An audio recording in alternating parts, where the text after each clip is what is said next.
Hi guys, welcome to my YouTube channel. ಇದು Kannada job updates at ನಿಮ್ಮ ಸಂಜನಾ ಕಡೆಯಿಂದ. Okay friends, come to the point. Junior power lineman hall ticket or call letter ಹೇಗೆ download ಮಾಡೋದಂತ ನಾವು ಈ ವಿಡಿಯೋದಲ್ಲಿ ನೋಡೋಣ. ಅದಕ್ಕೂ ಮುಂಚೆ ದಯವಿಟ್ಟು ನಮ್ಮ ಚಾನಲ್ಗೆ ಸಬ್ಸ್ಕ್ರೈಬ್ ಆಗಿಲ್ಲ ಅಂದರೆ ದಯವಿಟ್ಟು ಸಬ್ಸ್ಕ್ರೈಬ್ ಆಗಿ, ಮತ್ತು ಮುಂಬರುವ ನೋಟಿಫಿಕೇಷನ್ಸ್ಗಾಗಿ ಪಕ್ಕದಲ್ಲಿರೋ ಬೆಲ್ ಐಟನ್ನ ಕ್ಲಿಕ್ ಮಾಡಿ.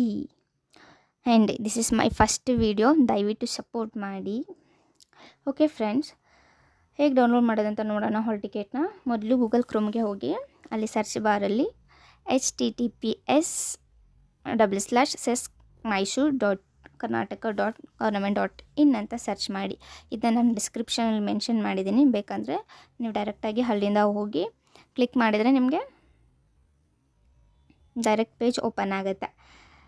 ನೆಕ್ಸ್ಟ್ ಅಲ್ಲಿ ಹೋಗಿದ ತಕ್ಷಣ ನಮಗೆ ಸೆಸ್ಕಾಮ್ ಅಂತ ವೆಬ್ಸೈಟ್ ಓಪನ್ ಆಗುತ್ತೆ, ಸೆಸ್ಕಾಮ್ದು ವೆಬ್ಸೈಟ್ ಓಪನ್ ಆಗುತ್ತೆ.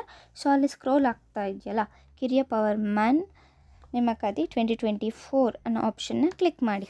ನಿಮಗೆ ಕ್ಲಿಕ್ ಮಾಡಿದ ಕೂಡಲೇ ಈ ರೀತಿ ಪೇಜ್ ಓಪನ್ ಆಗುತ್ತೆ. ಈ ಪೇಜಲ್ಲಿ ಸಹನಾ ಶಕ್ತಿ ಪರೀಕ್ಷೆಗೆ ಕರೆ ಪತ್ರವನ್ನು ಡೌನ್ಲೋಡ್ ಮಾಡಿಕೊಳ್ಳಲು ಇಲ್ಲಿ ಕ್ಲಿಕ್ ಮಾಡಿ ಅಂತ ಆಪ್ಷನ್ ಇದೆಯಲ್ಲ, ಅದ್ರ ಮೇಲೆ ಕ್ಲಿಕ್ ಮಾಡಿ.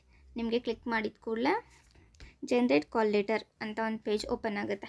ಆ ಜನರೇಟ್ ಕಾಲ್ ಲೆಟರಲ್ಲಿ application I D, then date of birth ಮತ್ತು ಕ್ಯಾಪ್ಚರ್ನ ಎಂಟ್ರಿ ಮಾಡಿಬಿಟ್ಟು ಸಬ್ಮಿಟ್ ಕೊಡಿ. ನೀವು ಸಬ್ಮಿಟ್ ಕೊಟ್ಟ ಕೂಡಲೇ ಹಾಲ್ ಟಿಕೆಟ್ ಓಪನ್ ಆಗುತ್ತೆ, ಅವ್ರ ಕಾಲ್ ಲೆಟರ್ ಓಪನ್ ಆಗುತ್ತೆ. ದಯವಿಟ್ಟು ಎಕ್ಸಾಮ್ಗೆ ಹೋಗೋದಕ್ಕೂ ಮುಂಚೆ ಕಾಲ್ ಲೆಟರ್ನ 3 to 4 ಟೈಮ್ಸ್ ದಯವಿಟ್ಟು ಓದಿ, ಅಲ್ಲಿರೋ ಕೊಟ್ಟಿರುವಂಥ ಸೂಚನೆಗಳಾಗಿರ್ಬೋದು, ಮುನ್ಸೂಚನೆಗಳಾಗಿರ್ಬೋದು, ಅಲ್ಲಿ ಕೊಟ್ಟಿರುವಂಥ ಇನ್ಸ್ಟ್ರಕ್ಷನ್ಸ್ನ ಫಾಲೋ ಮಾಡಿ ಗಾಯ್ಸ್. ಆ್ಯಂಡ್ ದಯವಿಟ್ಟು ಸಪೋರ್ಟ್ ಮಾಡಿ. Thank you. Bye bye.